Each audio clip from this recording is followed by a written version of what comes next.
All right, ladies and gentlemen, welcome back to Torah Studies. This week's portion is Shelach, Parshat Shelach, and I will say it's this week's Torah portion has so many incredible themes, it's hard to even know where to begin. But the main story is the main story, and that is the story for which the parasha is named. Shelach means send, and it is named thus because of what happens at the opening, where Moses sends 12 spies or 12 men to check out the land of Israel and report.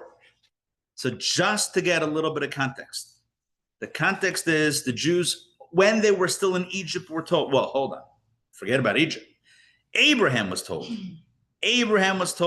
that your descendants will get the land of Israel.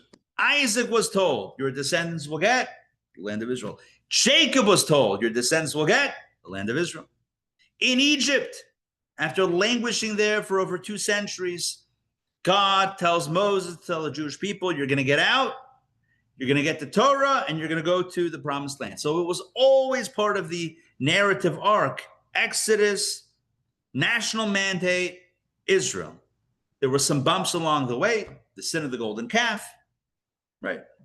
Through things a little bit. There was a Mishkan building project that took a number of months. But now, yeah, Sandrine, my kids asked me, so you get anything signed? I'm like, no. So, but now, after about a year from the Exodus, it's now time to make the final approach. Now it's the destination, Eretz Yisrael, the land of Israel. That's the next stop. But before that happens, I'm filling in the information based on the commentaries and the Torah itself. The Jewish people come to Moshe, they come to Moses and say, we would feel more comfortable if we had some intelligence on the ground. Can you please gather intelligence? We're supposed to go in blindly? Listen, right? We've kind of seen some incredible things over the last several days. You need intelligence on the ground. You got to know what you got. You can't go in blind or parachuting in without any intel. That's kind of crazy. It's reckless. So they say to Moses, "Hey, can you send in some folks well, what's the word I'm looking for? Not incognito. Maybe that's also the word, but like whatever. Undercover. Come back." So Moses says to God, "Can we do this?" God says, "Moses, it's up to you." Moses says, "Okay, let's do it." He chooses one leader from each of the 12 tribes, totaling 12, and he sends them in. They become known as the Meraglim, the spies. They were sent on a mission, 40 days. They come back with a report. Let's read this inside. We're going to read this inside, but I want to explain a little bit about the narrative. We're going to try to discover today or uncover today, what were the spies thinking? What were the spies thinking? Because you know what, I'm just going to say the brief story before, and then we're going to read it inside. The brief story is the spies come back. 10 out of 12 come back with a negative report about the land. 2 of the 10, Caleb and Joshua, come back with a positive report. The 10 overwhelm the 2 in the eyes of the populace. The people panic. They say, why are we being led to the slaughter? It's never going to work. We're going to be defeated and crushed by the people living there. It's over. We're doomed. Let's go back to Egypt. And God says, all right, what I'm hearing you say is that you're not ready to go in. So you're going to wander in the desert for 40 years. Your kids will go in. Your kids will go in. You're not going to go in. No one from this generation, save Caleb and Joshua, no one else is going to go in. By the way, he doesn't mention Moses. That was like a foreshadowing that Moses wouldn't go in, and he never did, to the land of Israel. Caleb and Joshua, those are the only 2. Those are the 2 good spies. Only they will go into and be part of those that inherit the land of Israel. That's how the story. I just want to say one thing. I read someplace that the term spies is really inaccurate, and it gives a very bad impression. And I don't know what the conclusion was, but can we call them reconnaissance people? Yeah, part of it. We're going to, as we read this inside, I'm going to point out a few things. Now, there is a main focus of tonight's class, but as we go through the story, I'm going to point out a few things, including why spies, to your point, is a misnomer. Moses didn't send spies. They became spies, but they weren't actually originally necessarily meant to be spies, and we'll see exactly what that means. All right, so now let's begin. The way we're going to do this is, give me a moment. Let me close some superfluous text over here. One moment. By the way, my son Nassim, who's in Los Angeles, when I sent him the picture, he said, which was better, Marcel's English or your Spanish? I'm like, definitely not my Spanish, which is non-existent. I thought he was going to say, who's that guy with us? No. Oh, there you go. Who's that guy with the Zuna? Yeah, that would be great. Okay, so David, if you don't mind, please read text 1a. We're going to go through the story. It's going to be broken up into a few parts. All right, let's roll it out.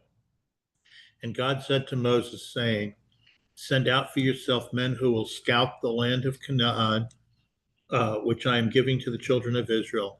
Send one man each from his father's tribe. Each should be a chieftain in the tribe's midst. So Moses sent them from the desert of Paran by God's word. All were men of distinction, leaders of the children of Israel. Okay, perfect. So that's the setup. That's the opening information. 12 men are sent out. Text 1b. Do you mind reading the next one as well? And they returned from scouting the land after 40 days. They went and came to Moses, Aaron, and all the children of Israel in the desert of Paran to Kadesh. They brought back a report to them and the entire congregation. They also showed them the fruit of the land. They related and said, we came to the land to which you sent us, and it is flowing with milk and honey, and this is its fruit. However, the land's inhabitants are mighty, and the cities are extremely large and fortified. We even saw the offspring of the giants there. The Amalekites dwell in the south of the land, while the Hittites, Jebusites, and Amorites dwell in the mountainous region. The Canaanites dwell on the coast and along the Jordan. Okay, so so text 1a is as they're sent out, and text 1b is as they come back and give their report. Now, at this moment, the key word so far to me is verse 28, the word however. In Hebrew, it is ephes. Ephes means, well, ephes can mean a lot of things, including zero, but ephes here means, but in other words, they first said, the land is indeed flowing with milk and honey, and this is its fruit. What a beautiful place. However, the word however is a disqualifying word, right? Everything that we set up until now, boom, boom, boom, right? Like, I love this place. However, means now you don't like this place. So from the word however, the narrative switches. The people are mighty. The cities are fortified. We saw giants there. And then Amalekites. What did I mention? Amalekites? It's a trigger word for the Jewish people. They were the first people that attacked. Anyway, so they're trying to trigger the people to incite panic. All right, Dasi, please read text 2a. So this is the very next verse. And one of the two kosher spies steps in. Caleb silenced the people to hear about Moses, saying, we can surely go up and take possession of it, for we can indeed overcome it. All right, so Caleb comes along and he quiets everyone. And he says, guys, he tells the people, we can do it. We can do it. Don't panic. We can do it. Now, how did he silence the people? Rashi explains text 2b. To Moses, to hear what he would say about Moses. He cried out, is this the only thing the son of Amram did to us? Let me pause here for a second. By the way, when he said, is this the only thing the son of Amram did to us? What do they think? What do the people think he's going to say? Oh, he messed us up. He did. They think he's piling on to the complaints about why this is a failed mission, a failed leadership. So he kind of like, oh, and you think that's all? And they're like, yeah, tell us more. So he had their attention. So he quieted them. And then look what he drops. Anyone listening might have thought he intended to disparage Moses, and since they resented Moses in their hearts because of the spy's report, they fell silent to hear his defamation. Then Caleb said, didn't he split the sea for us, bring down the manna for us, and cause the quails to fly down to us? Classic bait and switch. You think that's the only thing Moses did? Everyone's like, yeah, tell us more. Oh, he split the sea. He brought down the manna. He caused the quails to fly down to us. And it's not just saying Moses is therefore mensch of the year, right? On Rega magazine, right? Time magazine, right? The mensch of the year. That's not the only thing that he was saying. Caleb was saying, what was he really saying? Here we go. You ready? What Caleb was really saying is, y'all are panicked. Y'all don't think that we can do this. Moses was from the south, right? He says, do you know who Moses is? Moses and God, the tag team duo, the dynamic duo. They took us out of Egypt, split the sea when it's impossible. And then, so not only salvation, but what about food? Food. And even when we complained about meat, they gave us the quail. Moses delivers. What are you guys afraid of? So the spies come along and say, oh, you see the cities, you see the fortresses, you see the walls, you see the protection, the armies, you see the giants. How's this going to work? So Caleb says, how's it going to work? Deal with Moses and God, right? The dream team. This puts the 1992 Barcelona, men's basketball team, but if I believe I got the dates correct, yeah, puts them to shame. It's like, these guys got this.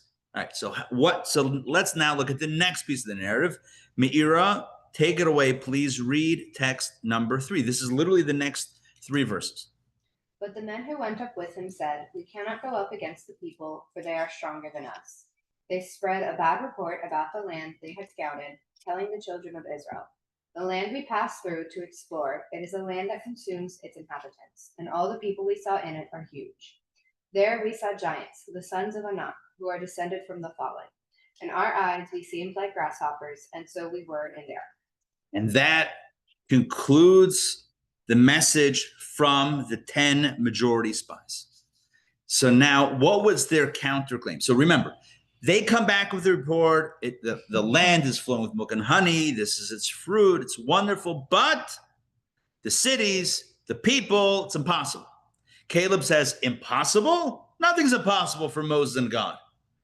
What's the response? We cannot go up against people, for they are stronger than us. It's a land that consumes its inhabitants. The people are huge. The giants, isn't that what they said before? In other words, if you're following the narrative arc, we seem to be at a little bit of a weird place. Now, you might say, well, that's how it transpired. This is a transcript. That's it. Doesn't have to make sense. It's just how the conversation went. But it does seem a little weird. It seems a little weird. Why? Because what's going on? They come with an emotional, not dilemma, not complaint. They come with an emotional fear. Come with a fear. Like, guys, this is crazy. This is scary. Caleb answers intellectually, rationally. Guys, you might be afraid, but look at who the leadership is. Look at what the resume is. We got this. And what do they come back with? Again, fear. Again, saying, yeah, but they're giants there. Again, you could say that's how the conversation went, but it's a little weird. He countered their emotional argument with a rational one, and they come back with the same emotional argument. Why would Torah have told it to us in those 3 parts? Part 1, emotional fear. Part 2, intellectual calming. Part 3, emotional fear. What's the point? How did the spies, the 10 spies, respond to Caleb's response that God and Moses have got this? What was really there? Now, typically we would turn to Rashi, because if you have a question about how a narrative is going or the flow of the story, again, Rashi just kind of guides our hand through it. Unfortunately, we don't find any clear Rashi that explains this. What we do find is a very, I'm going to say, bizarre Rashi, and that's what we're going to look at right now. So take a look. Let's keep on going in this journey. We're doing a few pieces and putting everything together. So the Rashi we're going to focus on, text number 4, is a Rashi that explains the word Hanaphilim. Now, take a look back at text 3. So just so you know where this is verse 33. In text 3, verse 33, the last paragraph there. So the spies, in their rebuttal to the rebuttal, say, there we saw the giants, the son of Anak, who are descended from the fallen. From the fallen, the Hebrew for that is Ha-Nephilim, the fallen. And Rashi comments and explains, well, who are the fallen? They saw descendants of the fallen, but who are the fallen? Or maybe you would call them the fallen ones, right? Who were the ones that fell? But they're using Hanaphilim twice here in the sentence. Right. And the first time we translate as giants, the sons of Anak, who descended from the Nephilim. Correct. They're referred to twice in the Hebrew as Hanaphilim. Correct. Well, we see that in Parshas Noach, Og and Sihon. Hold on. We're going to get there in a second. Hold. Yes, you are correct. We see this in Bereshit. Actually, it's in Bereshit. We see the Nephilim, but we're going to get there in a second. Let's see what Rashi says first. Take a look at Rashi. Ramon, please read text number 4. Nephilim, the fallen. The giants descended from Shamhazai and Azael, who had fallen from heaven in the generation of Enosh. All right, here we go. Rashi. This is Rashi here in our verse. This is not in Genesis. This is right here in Numbers with the spies. Rashi said, who are the Nephilim? Who are the fallen ones? So he says, these are the giants. I'm going to read it again. I know you just read it. I'm going to read it again. The giants descended from Shamchazai and Azael, 2 names, who had fallen from heaven in the generation of Enosh. Generation of Enosh. Okay, there's a lot of information here. So first of all, generation of Enosh preceded the flood. It's between Adam and Noah, so it's somewhere in the middle over there.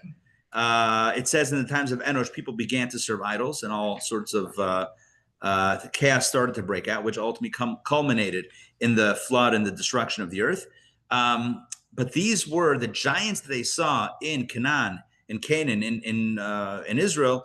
They were descendants from the fallen ones, Shamchazai and Azael, who had fallen from heaven, the generation of Enosh. Now that's a little vague. It's a little unclear. What we do see, though, is that Rashi does address the Nephilim, but he doesn't answer our question.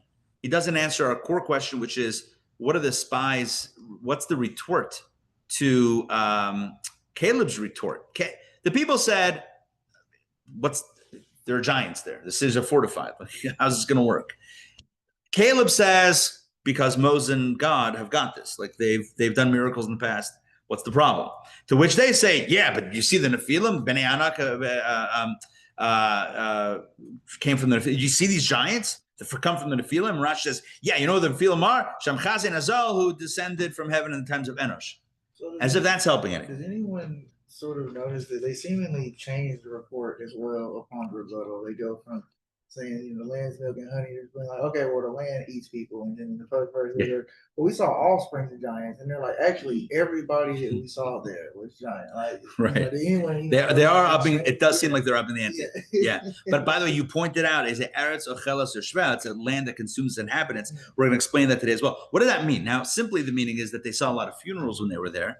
There were a lot of people that died. And it says that God did that. God created funerals to distract the people, the locals, from noticing these 12 spies kind of touring the land. Can you imagine what they look like? A bunch of Jew. I just picture like Hasidic looking guy, probably don't look like that, with like cameras and a baseball cap. Like, hey, the pay is tied, somewhere. Like, so if Hanaphilim was as a term used, back in Bereshit, wouldn't Rashi have dealt with the term then instead of now? Good. That's the next question. So question number 1 is, why doesn't Rashi address the core question, which is explain the narrative? How are the spies responding to Caleb's response? They're just doubling down.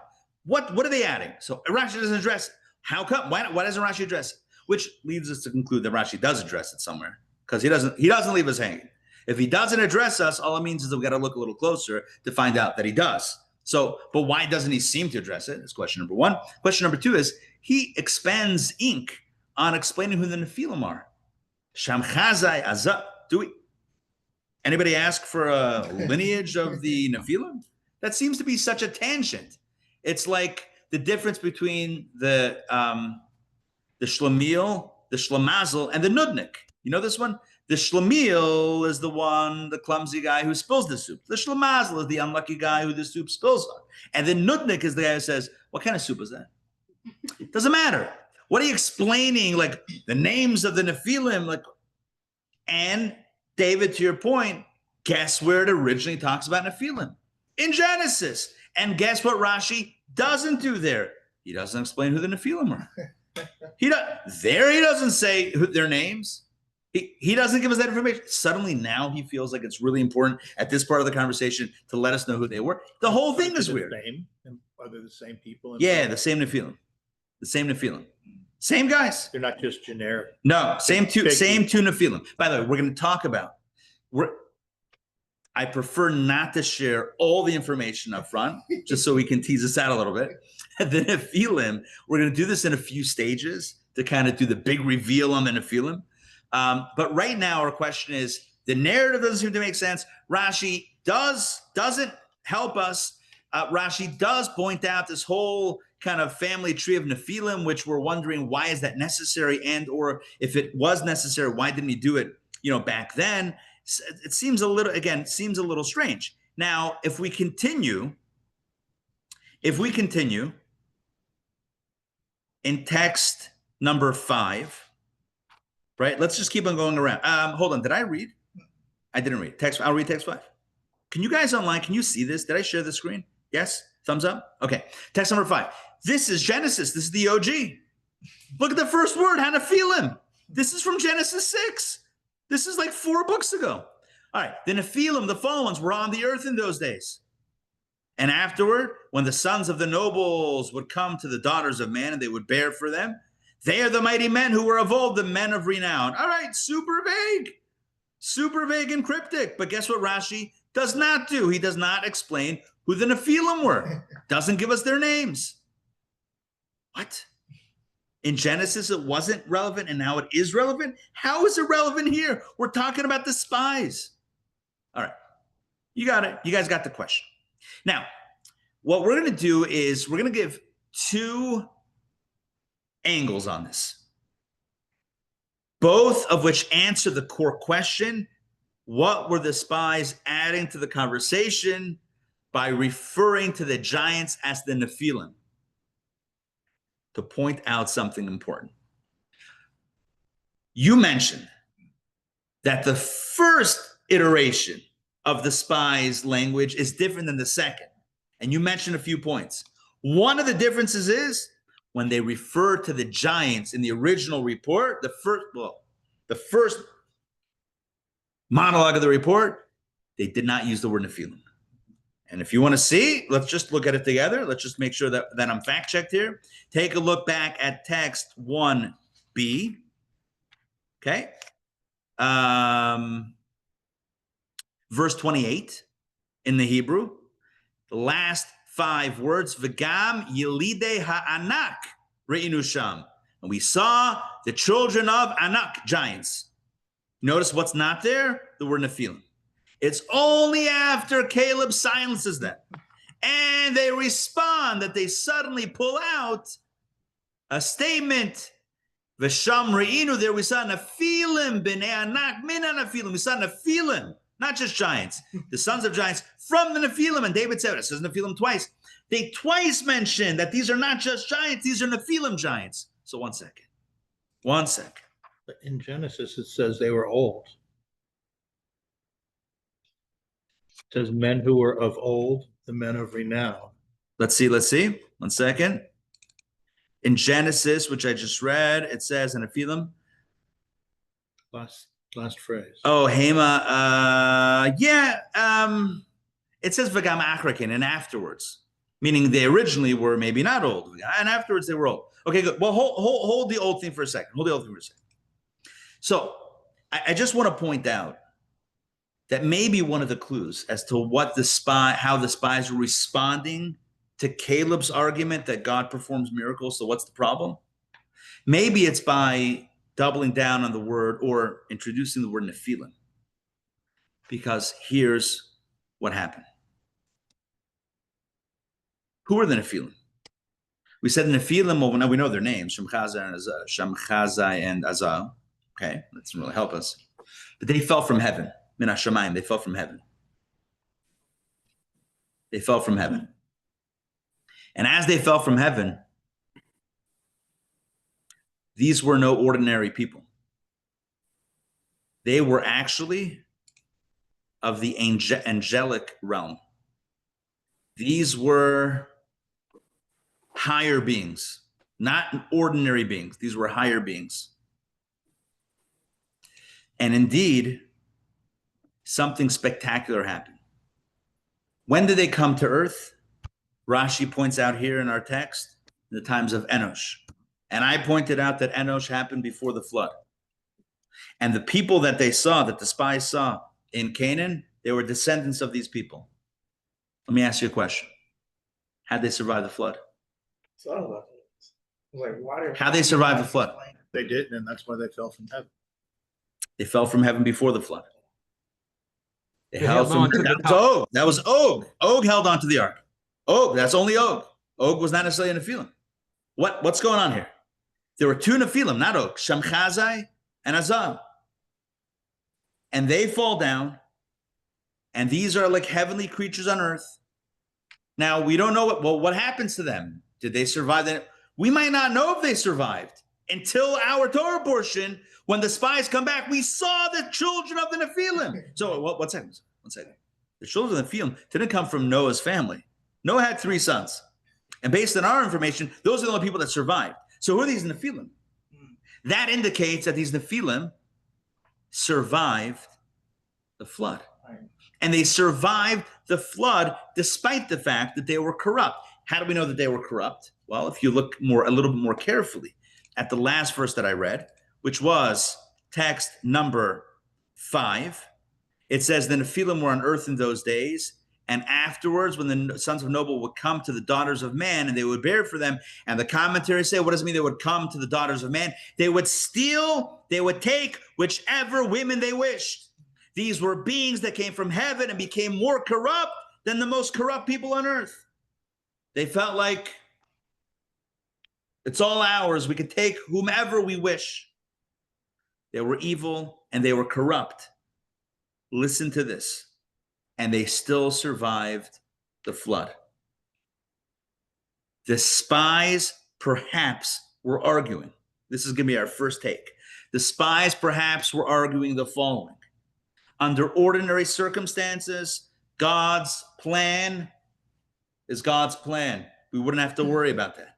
But even when God sought to destroy the earth and didn't put these guys on an ark, you know what happened? They somehow triumphed over God. They somehow survived. You want to go up against these guys? You want to roll the dice against these guys? Even with God on your side, you want to go up against these guys? These guys seem to be maybe some sort of like mortal enemy of the divine. Who knows? Huh? If they were making that argument to the Israelites, but is that an argument they even tolerate? Like, this is. I mean, once you got people in a state of fear, they'll believe anything. I mean, come on. Now take a look. So let's read this inside. Would the inverse be true though? If they came down from heaven as heavenly spiritual creatures, sort of like the drone base already in Iran, God planted them here in order to be the weapon inside Canaan to help the Israelites win? Maybe you could say that, but it seems like they were of an evil and corrupt nature. Like they were to be feared. And even though, well, we got God on our side, but it didn't work to get rid of these guys last time. Take a look at text 6. This is how, and the Rebbe indeed cites this angle. I'll read this. If the Nephilim fallen ones, because that's the literal translation of Nephilim, fallen ones, descended from angels who fell to earth in Enosh's generation, right? Then their arrival preceded the flood. This means they survived despite the windows of the heavens, unleashing boiling rain that wiped out all beings. This shows their resilience. Now he says a little bit there. God chose to spare them even from a heavenly decree. I will say that it kind of means that maybe these beings, okay, it says God chose, not that they're fighting God, but God chose. Okay, fine, with that twist. But what it means is that these angels, these Nephilim, these fallen ones, fallen angels, are impervious to the chaos on earth. I mean, they create chaos, right? They create mayhem, but they don't get the fallout. So who says, how are we going to contend against them? That was their argument. In other words, if we were to pause right here and explain the story arc, the spies come back and they say, guys, it's a wonderful place to visit, but we're not going to conquer it. How's that going to work? What's the plan? The cities are fortified. It's got huge walls and fortresses. What's the plan there? And they're giants.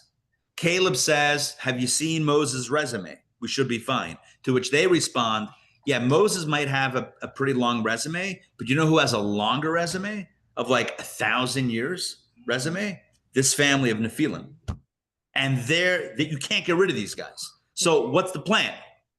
All right, so that was so now we understand the story arc. Now we understand why Rashi tells us when they came about and why Rashi gets into the details, because that's all part of their argument. Their argument is they fell in the times of Enosh before the flood. That's why Rashi has to tell us their bio. In Genesis, it wasn't relevant because Nephilim, who cares?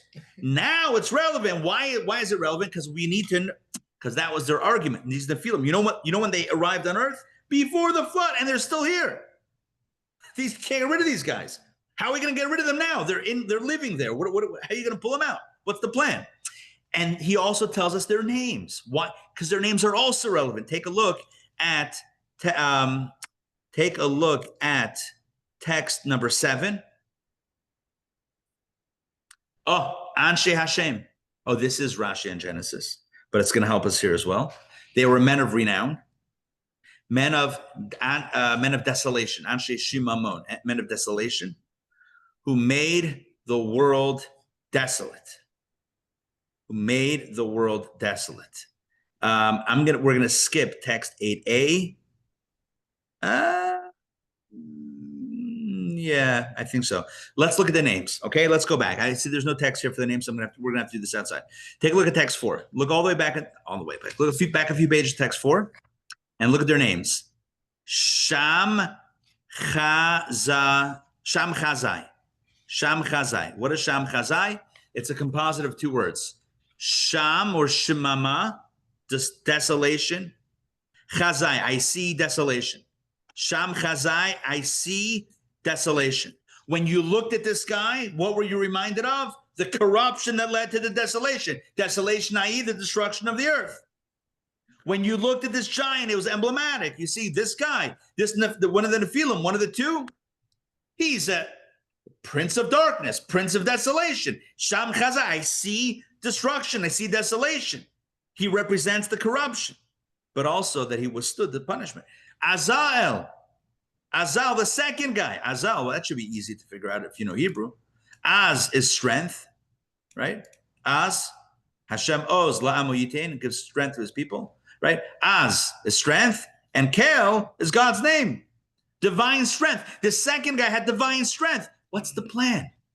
These guys are corrupt, princes of darkness, princes of desolation, princes of corruption, with a divine strength that it seems like God can't even get rid of them. And we're going to just march in and be like, hey, I think this is our land. What's the plan? That was the counter argument of the spies. And yet the flood didn't wash everything out. Say it again. No, the flood didn't wash all corruption out. If that's the implication, because if it did, how do you have Nephilim? Where are they coming from? If indeed there's no more corruption, then where are the Nephilim coming from? So That's God a good must question. want them. Huh? We have to assume God wants them to be here. Yeah. But if that's the case, but either way, if they're somehow impervious to punishment, well, that's a problem. And if God wanted them to be here despite the punishment, well, maybe God wants them to be here despite the entry into the land of Israel. Maybe God, for whatever reason, wants them around. Now, again, David said, well, maybe they're going to be on the inside getting rid of the problem. Could be, but the spies were concerned. Now, with all of this, we're still going to push and ask the question, but come on. You still had God's promise. So maybe, again, like this argument, maybe that now was their time. Maybe their time wasn't up then, but it is up now. Maybe. So how do we know that it's a problem? So to this, we're going to go deeper and get a little Kabbalistic, a little mystical and Hasidic. And this is going to be what we're going to share now. The interpretation that we're going to pivot to now is such a brilliant take on the story. It's what, sometimes there's an explanation given and all the pieces fall into place. It's like you're playing Tetris. Anybody play Tetris back in the day? I remember on my Game Boy. Listen,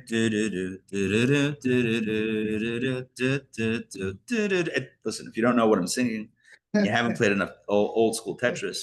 But if you have, then you know. If you know, you know, as the kids like to say.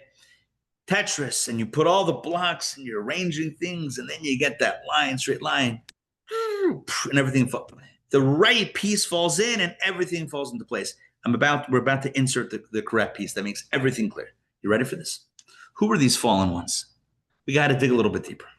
And in order to dig deeper, we need to pull up a medrash, the Yalkut Shimoni. This is going to be the key to understanding the entire narrative. Take a look at text, should be text 9. Yeah. Legends of the Fall. Wow. Look at that. Look at that subtitle. Legends of the Fall.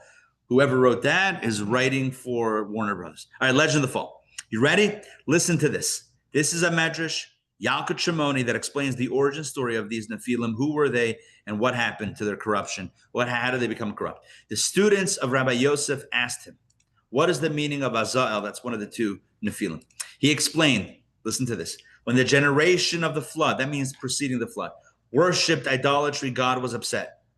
2 angels, Shamchaza and Azal, arose and said before God, Master of the universe, did we not say before you when you created your world, what are humans that you should mention them? We told you so. Why'd you put human beings on earth? Of course they were going to become corrupt. What did you think? God replied, and what will become of the world? So let's say you're right. Now what? What do I do now? The angels replied, Master of the universe, we will populate the world. Meaning, send us, we'll clean up the mess. We're angels. We got this. In fact, they started an LLC or an Inc. or a corporation called Angels Cleaning Crew. They were like, we're going to clean this up. All right, let's continue. God said, it is revealed and known before me that if you were to dwell in the world, the evil inclination would control you, making you worse than the humans. They said, grant us permission to dwell among the humans, and we will show you how well we will sanctify your name. God said, descend and dwell among them.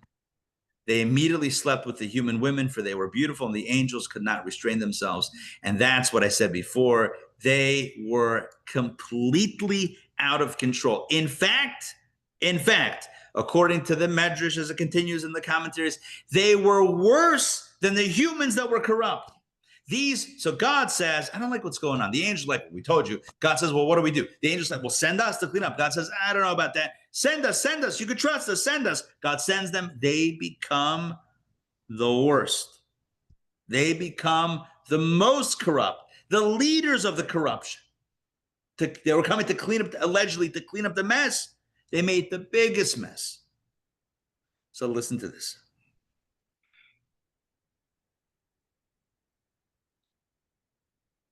The spies, the 10 spies, were saying the following. There's a precedent for a fall. You know that expression, the bigger you are, the harder you fall? These angels were very, very lofty, and they fell really, really low when encountered with human challenge. The spies, and listen to the mystical interpretation, the spies were arguing something completely different than we've been thinking up until now. They were saying, what's the plan? We're going to go into the land of Israel. And you know what happens the moment we step foot into Israel? All the miracles, all the divine protection comes to an end. No more manna from heaven, no more clouds of glory, no more supernatural intervention. Now you got to lead a normal life. Okay? And somehow have time to study Torah and be spiritual and do mitzvot. That's never going to happen. What the spies were concerned about was not the physical ability to conquer the land, but it was about the spiritual ability to remain faithful in a land. Remember, this new nation that had come out of Egypt, received the Torah, was a very fragile, for lack of a better term, a very fragile people. And their entire existence, Jewishly, their entire spiritual existence was wrapped in a cocoon, right? With layers and layers of bubble wrap. isolated from everyone else. To be a Jew, to be spiritual, to be connected and plugged into God in a desert without any distractions, right? With all your needs taken care of, yeah, that's feasible. But now you have to become farmers? The land consumes its inhabitants, they were saying. What does that mean spiritually? It's going to eat us alive. We're going to become consumed by materialism. Eretz ochelet yoshveh. The land, the earth, the earthliness, the physicality, the materialism is going to consume us. We will spend all our days working, texting, making food, shopping for food, cleaning up, carpools. That's going to be our whole life. You know what? You know what's in the desert? Nothing of that. No worries, no challenges, no drama. All we had is God and Moses and Torah. What they were saying is Judaism can exist in a bubble, but put it in the real world, it's going to collapse. And if you don't believe me, go ask the Nephilim. How'd that work out? You took spiritual beings, put them on earth. What happened? They got swallowed up by the corruption. Immediately they got sunk. That's going to happen to us. You think we're all holy here? Moses, you're all holy. Everyone's holy. Everyone's like devoted. All day we're offering sacrifice to God in the Mishkan. Guess what happens when we step into Israel? Who's going to care about the Mishkan? It's going to consume us. It's like the angels in heaven. The angels in heaven are like the Jewish people in the desert, a little bit isolated, putting up the ghetto walls, protecting oneself from society. Put us into society, put us into the real world. It's over. Who's going to be Jew? Who's going to care about God and Judaism and a mitzvah? Everyone's going to just become filled with materialism, consumerism. You with me? So the original argument is safety, logistics. How are we going to do it? And Caleb says, because God can perform miracles. And they retorted back, God performs miracles not when it comes to free choice. Not when it comes to moral decisions. God doesn't make us make the right choice. That's specifically outside of God's control. Because God has chosen to cede that to human beings, C-E-D-E. God has chosen to give that up to us. So what? If we're about to make a bad decision, God's going to swoop in? He doesn't do that. The Nephilim came down. God says, it's not a good idea. They're like, no, it's a good idea. God says, all right, now it's on you. They came down and they became corrupt. They became more corrupt than the people that were corrupt. We're going to come into Israel. We're going to make them more corrupt than the Canaanites. It's going to be terrible. That was their argument. That's how the narrative goes. They're concerned. Caleb says, you don't have to worry. Like, we're not concerned about the physical battle. We're concerned about losing the spiritual battle. It's going to consume us.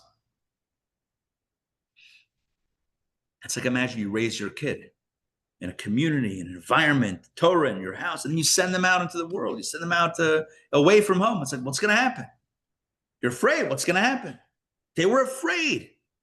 Take this people, put them into the big bad world. What's going to happen? The whole thing's going to fall apart. What, you don't think the people thought that when they came to America? To this day, there are communities that have the same thought process. We have to put walls around the community and ban things. The internet's banned. Television's banned. Internet's banned, right? All this stuff is banned. Why? Because the only way Judaism survives is in a cocoon. Let's create a midbar. Let's create a desert. Let's create a wilderness. That's the only way it's going to survive. You put everybody in the real world, it's going to fall apart. Look at the Nephilim. Case study, the Nephilim. They were the greatest of angels. The moment they touched earth, the whole thing exploded. So what's the answer?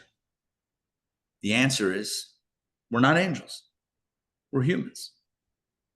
And because we're humans, we actually have the ability to withstand the materialism. Angels can't. An angel exposed to the earth, the whole thing pops. But a soul in a body put into a physical environment can overcome. So there's two things to remember. Two salient points. This is where the 10 spies made a mistake. Number one, materialism is not necessarily the kryptonite of spirituality. If you look at it as the enemy, then you have to make a binary choice, either or. Either I'm spiritual or I'm physical. Well, I can't be spiritual, so I might as well just dive in and give up everything, give up all spirituality. It's like the either or when it comes to a mitzvah. If I'm not doing all the mitzvahs, if I'm not like a super Jew, then like if I'm not like fully kosher, then why should my next meal be kosher at a kosher restaurant? Right? If I don't observe Shabbat, fully, then why should I even bother lighting Shabbat candles? It's the all or nothing fallacy. Right? It's what we think might be the case. But the truth is, it doesn't need to be all or nothing. Doesn't need to be all or nothing, right? We can jump in, and materialism is not the kryptonite of spirituality. You can be in a material world and deal with the challenges, and sometimes we're going to lose the battle, but sometimes, and hopefully more often than not, we're going to win the battle and make the right choice. Angels, maybe they don't have that ability. Humans do have the ability. So number one, materialism is not the enemy. You don't have to choose one or the other. You can jump in, you can transform materialism to spirituality. And number two, again, the second point, which I said before, kind of before the first point, is that humans are not angels, they're stronger than angels. Angels cannot handle this challenge, but humans can. The spies ultimately didn't believe in us. The spies felt like Judaism requires white gloves, a hazmat suit, and an isolation chamber to exist. And Moses and Caleb and Joshua and God himself said Judaism can survive the pressures of real life. God says, I believe in the people, not in the angels. He said to the angels, don't even try it. They did, and they were gone. God says, I trust the people. You put a person in a complicated situation, they might not always overcome, but I believe that given enough time, they will make the right choices and correct and steer correctly. I think the message for all of us is to trust in ourselves, to trust in those that are under our care, whether it's a child, trusting that we've set them on the right path and to put them out into the world, whether it is ourselves, trusting ourselves to be ambassadors of light in a dark space. Someone who really lived this lesson in real life at the risk of others, I would say, is the Lubavitcher Rebbe. He sent shluchim, emissaries, young couples, very young couples around the world. Couples that he sent, some of the original shluchim were to California, to the college campuses, UCLA, Berkeley, right? And people would say to the Rebbe, what are you doing? You're taking a young man and a young woman, they don't have any children, you're sending them off to these places. They're going to become, they're going to drop Judaism altogether. They're going to be around an environment. There's no Jewish community there. What are you doing? It's the same argument. For Judaism to survive, you need to have walls around the community. That's the same argument. And the Rebbe said, you got to trust. You got to trust that if you have the strength and the right perspective, that you'll be the influencer and not the influencee. If you're the influencer, it's going to work out. You'll be able to transform the space into a space of, the whole world, the whole Jewish world. You always seek to find the community. Chabad is Meshuggah. Chabad is the only place that says, let's go outside the community. Every leader, every rabbi seeks to bring more people in. The Rebbe was unique. He says, you're here, you're involved, great, go. Who sends their community people out? Only somebody who really trusts that you could send someone out there into a place that doesn't have an existing Jewish community, and they can create spirituality out of materialism. It's not just an ancient story. It's a modern drama that plays out. It's not even a drama. It's a modern truth. Somebody sent me a text. I think it was Doreen. Is she on? Yeah. Sent me a text. Chabad of Tehran. Listen, what? One of these memes. It's the mission. The mission is to go out there into a place that's not yet developed and develop it. And in our own lives, it's the same thing. But you send out people who are solid, who know who know Correct. who they are. Correct. And by the way, to your point, that's why I think God said, all right, we'll wait 40 years. Because this is not for the faint of heart. You need someone, you're 100% right. You need someone who is very secure in who they are, to not be influenced. You need I someone see who's the secure. difference with my grandchildren who have had a Jewish day school education, and the wonderful, beautiful ones who just didn't, and it breaks my heart. Look, I think the message is we got to empower people to let them know that we believe in them. Well, no matter what, we believe in you. You can do it, and tell ourselves, believe in ourselves. We can step into places that are not necessarily naturally the most conducive, and we can make the right choices and make a difference and transform it into a space. Look, I don't know. I have so many thoughts about this, but this is the bottom line. The bottom line is the spies were ultimately on a deeper level concerned not about the physical challenges, but about the spiritual challenges. Like, would Judaism survive, the real world? And we know the answer. It's 3,300 years later, we're still here. It survived the real world. We can't be so afraid. We gotta bring it out into the world, because that's what the purpose of life is, to transform the world into a divine place and not run away from the realities in front of us. All right, that's it for tonight. Make sense? Yes. Now we know who the Nephilim are, the fallen angels. You're not an angel. You're a human. You're bigger than an angel, stronger than an angel. Angels can't do it. We can. All right. I want to mention one thing. We've got a bunch of things coming up, but number one, or the only one I'll mention tonight, is Fascinating Facts, our course that is starting on July 9th, exploring the myths and mysteries of Judaism. If you want to know about, oh my gosh, so many things, biblical mysteries and myths, and did Moses really have horns? And what kind of tree was the tree of knowledge? And Judaism believed in Satan and angels. Well, who are angels? And all sorts of things. Abracadabra, what is it? These and many, many more. We have a 6-week course starting July 9th. It's going to be so fun. You will be a master of Jewish trivia, Jewish knowledge. But the next time Jeopardy has a Jewish category, you'll be on that like nobody's business. Alex Trebek is not with us anymore, right? Right. That's sad. That is very sad. All right, what are you going to do? What are you going to do? I remember Bob Barker. Remember Bob Barker? Let's make a deal. Was that Bob I don't Barker? know. No, that was Monty Hall. Yeah, Bob was Barker Monty was Showcase Showdown. Was it to tell the Come truth? on down. Plinko. Oh, Plinko is now in Costco. They have a Plinko board. Unbelievable. All right, friends, let's be Yeah. inspired and You make empowered. me feel old. I don't know those things. I don't know. Bob Barker hasn't No, been around. Bob Barker, I Little- knew. The Plinko board, I don't know from. No, Plinko was one of the games. You had a little chip and it went down. Plinko was the best game. I always think about Plinko, just Not generally. in the 40s. Then I was in Costco, and they had a life-size Plinko. And I'm like, it was like $300. I'm like, I need this in my life, but I'm not. What? But I'm like, this is the coolest thing. This is where spirituality has to overcome materialism. Exactly. No. No, the real way is to get the Plinko board and utilize it for some sort of like Jewish situation, Fundraiser for Chabad. right? But to somehow, synthesize. It's all about synthesis. But synthesis only works if you don't look at it as an enemy. That's the beginning. The beginning is not looking at it as an enemy. Like the Rebbe embraced technology.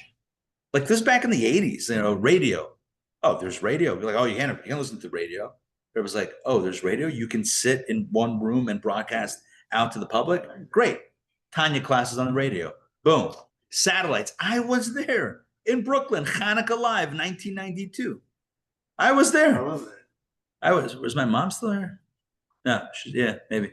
Anyway, 1992, I was there. 770 Hanukkah, maybe 93. Maybe it was actually not 92, 93, 94. Hanukkah Live broadcast around the world. They had satellites. They had a whole satellite situation of Hanukkah lightings in Paris and this and that, and all synchronized and a whole thing. Utilizing technology. If you look at it as an enemy, of course it's incompatible because you've deemed it an enemy. Don't look at it as an enemy. Look at it as an ally. Obviously, don't get corrupted by it. We teach our kids to leverage social media, whether it's Instagram or something else, to be able to see as a platform to share Torah. Great. You're helping your kid understand its purpose as opposed to getting sunk by it. Don't make your kid an angel. Make them a human being. So what's the concept of a kosher phone then? Again, a kosher. I can't argue against the kosher phone. But look, it's certainly not fusing the two together. It's running away. It's more like the ghetto walls. It's more like the closet. I'm not knocking it, because if somebody, needs then that's fine. And it could be very important and very helpful. But I think the ultimate is to be able to utilize it. All right, that's it for tonight. Good. We covered a lot of ground. Marcelo Zuna. Yeah, you did. And I think we did something about the Parsha also at some point. Yeah, I think we covered a little bit. A little bit. All right. Have a wonderful evening. Would you like something for your Monday lunch and learn? What you got? The first general, what was it? Muhammad Azami? It sounded like salami. That's why they waited 6 hours before they took the next one out. So you should only hold 3 hours. David says we should only hold 3 hours. Well, they won. Yeah. They're down to 4 days. Yeah. Listen, please God. Yeah. On that note, on a serious note, of course, our hearts and our thoughts are with Israel and with with our people wherever they may be found. And indeed, we are praying for the swift resolution and conclusion, safety and security and peace. And all of those that are defending Israel, defending our people, they should be safe and secure. IDF. Amen. David's son Jonathan is a captain of the IDF, and many of us have loved ones. And Doreen's grandson is there as well, and I'm sure many others. So we're praying for safety and security of all of our brave men and women, boys and girls there in the IDF, the safety and security of Israel and all the Jewish people. Let us all collectively say, Amen. All right, Laila Tov, y'all, and we will see you soon. All right.